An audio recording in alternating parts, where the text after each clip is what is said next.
Learning with Subrata YouTube চ্যানেলে তোমাদের সকলকে স্বাগত। প্রিয় পঞ্চম শ্রেণীর ছাত্রছাত্রীরা, আজকে আমরা আলোচনা করব তৃতীয় পর্যায়ক্রমিক মূল্যায়ন অর্থাৎ ফাইনাল পরীক্ষার ক্লাস 5-এর গণিতের একটা প্রশ্নপত্র। এটা একটা সংস্থার প্রশ্নপত্র যেটা পরীক্ষায় হুবহু কমন এসছে বিভিন্ন স্কুলে, সেই স্কুলগুলো থেকেই আমরা প্রশ্নপত্রগুলো দিচ্ছি। তো দেখো 2024 সালের গণিতের প্রশ্নপত্র, তোমাদের সময় হচ্ছে 1 ঘন্টা 30 মিনিট এবং পূর্ণমান হচ্ছে 50 নাম্বার।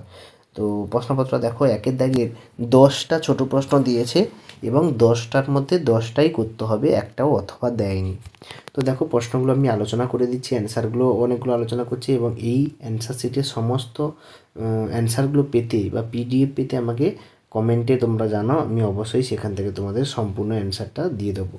প্রথমে হচ্ছে 9 টাকা সমান কত পয়সা। 9 টাকা 90 পয়সা সমান কত টাকা, তাহলে 90/100, একটা শূন্য কাটবে, তাহলে 0.9, উত্তর হবে 0.9 টাকা। কত টাকা? 0.9 টাকা। তারপর হচ্ছে ছবির মাধ্যমে বিভিন্ন তথ্যের প্রকাশ করাকে কি বলা হয়? ছবির মাধ্যমে যে তথ্যগুলো দেওয়া হয় তাকে কি বলা হয়? তোমাদের চিত্রলেখ, যেটাকে চিত্রলেখার সাহায্যে বোঝানো হয়। এবার দেখো সঠিক চিহ্ন বসাও, কোনটা বড়? মনে রাখবে এইটা হবে বড়, পরেরটা কিন্তু ছোট, কারণ 0.06006 এটা হচ্ছে বড়। সমকোণী ত্রিভুজের বৃহত্তম বাহুর নাম কি? অতিভুজ। এই অ্যান্সার হবে অতিভুজ। বর্গকার চিত্রের পরিসীমা 4 একটি বাহুর দৈর্ঘ্য। কী হবে? 4 কটি বাহুর দৈর্ঘ্য? না, একটি বাহুর দৈর্ঘ্য। একটি বাহু, 4 বাহু বললেও হবে। চতুস্থলকের ভূমির আকার হচ্ছে কি? চতুস্থলক যেটা আয়তকার, চতুস্থলকের ভূমির আকারটা হচ্ছে আয়তকার হবে। একক সময়ে অতিক্রান্ত দূরত্বকে কি বলা হয়? একক সময়ে অতিক্রান্ত দূরত্বকে বলা হয় কি? বেগ, তাই তো? একক সময়ে যে দূরত্ব অতিক্রম হবে তাকে বলা হয় কি? বেগ। বৃত্তের বৃহত্তম জ্যায়ের নাম কি? বৃত্তের বৃহত্তম যে জ্যা তার নাম হচ্ছে কি? না, ব্যাস। উত্তর হবে কি? ব্যাস। এরপরটা দেখো, ঘড়িতে 9টা বাজলে ঘন্টা ও মিনিটের কাটার মধ্যে কত ডিগ্রি কোণ উৎপন্ন করে? তো ঘড়িটা যদি আমরা ভাবি, এদিকে দেখো একটা, 12টা, একটা, দুটো, তিনটে, আর 3 সোজা 9, তাহলে এটা কত ডিগ্রি কোণ উৎপন্ন করছে? 90 ডিগ্রি। এখানে অ্যান্সারটা হবে কত হবে? না, 90 ডিগ্রি কোণ উৎপন্ন করে। ঠিক আছে, 90 ডিগ্রি কোণ উৎপন্ন করে। 2.5কে অপ্রকৃত ভগ্নাংশে প্রকাশ করলে হবে। তাহলে 25-এর নিচে কত হবে? 10। 25-এর নিচে কত হবে? 10। তাহলে এখানে অ্যান্সারটা কোনটা হবে? এই 25-এর নিচে 10, ক দাগের অপশানটা হবে সঠিক। এরপরে দেখো আমরা 2-এর দাগের প্রশ্নে চলে আসি। 1-এর দাগের আমরা সম্পূর্ণগুলো করলাম। 2-এর দাগে দেখো টোটাল 6টা প্রশ্ন 2 নম্বরে এখানে দিয়েছে, 7টা 6টা করতে হবে। তো দেখো কি বলেছে, 1 ডজন ডিমের দাম 60 টাকা হলে 19টি ডিমের দাম কত? এটা তোমরা করবে ঐকিক নিয়মে। স্থানীয় মানে বিস্তার করতে বলেছে, এটাও করবে। সরল একটা সহজ সরল দিয়েছে, সরলটা এটা আমি এক্ষুনি বলছি। প্রথম বন্ধনীর কাজ, তারপর দ্বিতীয় বন্ধনীর কাজ, তারপর তৃতীয় বন্ধনীর কাজ। এখানে দেখো কত হচ্ছে, 2 থেকে 1 বাদ দিলে 1, আর এটা হচ্ছে 0, 0 সঙ্গে 2 গুণ 0, এখানে 5 থাকছে। 8 থেকে 5 বাদে এর উত্তর হবে কত? 3। অ্যান্সারটা কত হবে? 3। তারপর 4 দাগের একটি আয়তকার করে দৈর্ঘ্য দিয়েছে, প্রস্থ দিয়েছে, তার ক্ষেত্রফল বের করতে হবে। তাহলে আয়তকার দৈর্ঘ্য গুণিতক প্রস্থ। তুমি বাসে চেপে স্কুলে যাচ্ছ, কন্ডাক্টর 20 টাকা দিলেন, তোমাকে 15.5 টাকা ফেরত দিলে কন্ডাক্টরে কত টাকা নিলেন? তাহলে তোমাকে 15.5 টাকা যদি দিয়ে দেয়, তাহলে কত? 4.5 টাকা তোমরা পেয়েছো। তাহলে 4.5 টাকা সে নিয়েছে। ছোটো থেকে বড় এগুলোকে দশমিক তুলে নিচে সংখ্যা বসাবে এবং সেগুলো লসাগুর সাহায্যে তোমরা ছোটো থেকে বড় সাজাতে পারবে। পরেরটা বলছে, যে পরিমাণ খাবার 9 জন লোকের 10 দিনে চলে, ওই খাবার একজন লোকের কত দিন চলবে? বেশি চলবে, 50 দিন ধরে। 10 গুণিতক 5 হয়ে যাবে 50 দিন ধরে।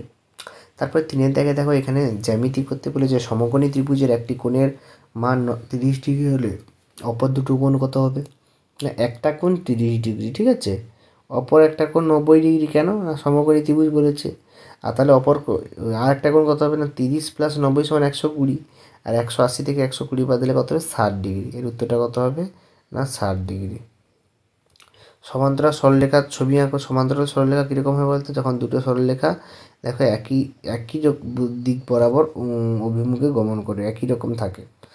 সমকেন্দ্রীয় বৃত্ত ছবি এঁকে দেখো। সমকেন্দ্রকে যখন অনেকগুলি বৃত্তের কেন্দ্র আগে, ধরো এই একটা বৃত্ত, এর বাইরে একটা বৃত্ত, কিন্তু এই কেন্দ্র থেকে যাচ্ছে, তাহলে এই বৃত্তগুলোকে বলা হয় সমকেন্দ্রীয় বৃত্ত। কেন্দ্র হচ্ছে এক, তাদের ব্যাসার্ধের দৈর্ঘ্যের জন্য বৃত্তটা বড় হচ্ছে। চাঁদার সাহায্যে 40 ডিগ্রি কোণ আঁকবে তোমরা। চাঁদার সাহায্যে একটা 40 ডিগ্রি কোণ আঁকলে কোণটাকে দেখতে কিন্তু এরকমভাবে আমি খাতে করছি, এরকমই কোণটার আকার আসবে।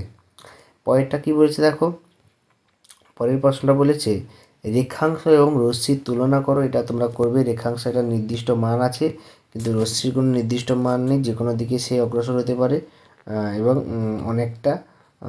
তারপরে দেখো 4-এর দাগে কী বলেছে, 4 দাগে 3টে প্রশ্ন উত্তর দাও, 4 নম্বর করে একটা। সমান পরিসীমা বিশিষ্ট একটি আয়তাকার জমি, বর্গাকার জমি আছে। আয়তাকার জমির দৈর্ঘ্য প্রস্থ দিয়ে দিয়েছে, এত মিটার, তার জমির পরিসীমা চাইছে। তাহলে তার সমান বলেছে পরিসীমা বিশিষ্ট, তাহলে বর্গক্ষেত্রে পরিসীমা যায়, আয়তক্ষেত্রে পরিসীমা একই বেরোবে। 4-এর দিকে দেখো, যে দূরত্ব জিপ গাড়ি ঘন্টায় 30 কিমি বেগে গেলে 2 ঘন্টায় পৌঁছে যায়, সেই 1 ঘন্টাতে কত সময় লাগবে।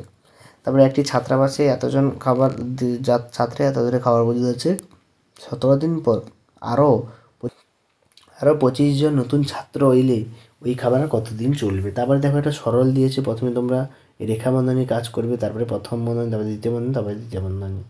তারপরে দেখো জ্যামিতি কী বলছে, সমকেন্দ্রীয় বৃত্তের কেন্দ্র কাকে বলে, চিত্র সমকোণী ত্রিভুজ পিরামিড। বৃত্তের কেন্দ্র কোনটা হবে, এইটা। সমকোণী ত্রিভুজ কী হবে, এইটা। আর পিরামিডের ছবিতে তোমরা পারবে, এইভাবে পিরামিডের ছবিটা হয়। তারপর বলেছে তার 4 সেমি ব্যাসার্ধ বিশিষ্ট একটা বৃত্ত অঙ্কন করো এবং পরিধি যে বৃত্তচাপ চিহ্নিত করো। তো 4 সেমি একটা ব্যাসার্ধ নিয়ে তোমরা এখান থেকে কেটে ঘুরিয়ে দেবে এর কেন্দ্র, ব্যাসার্ধ, যে পরিধি, সবগুলো তোমরা করতে পারবে। তারপর হচ্ছে একটি পিরামিড অঙ্কন করে, যার ভূমির আয়তাকার, পিরামিড তল সংখ্যা ও শীর্ষবিন্দু সংখ্যা, পিরামিডের তল সংখ্যা শীর্ষবিন্দু সংখ্যা নির্ণয় করতে বলেছে। তো এই ছিল তোমাদের ক্লাস 5-এর প্রশ্নপত্র। এরকম প্রশ্নপত্রগুলো পাওয়ার জন্য চ্যানেলটিকে সাবস্ক্রাইব করো, লাইক করো, শেয়ার করো বন্ধুদেরকে। দেখাচ্ছে পরের প্রশ্নপত্রে। বিজ্ঞান, গণিত এবং বাংলা প্রশ্নপত্র পাওয়ার জন্য চ্যানেলটিকে অবশ্যই সাবস্ক্রাইব করবে।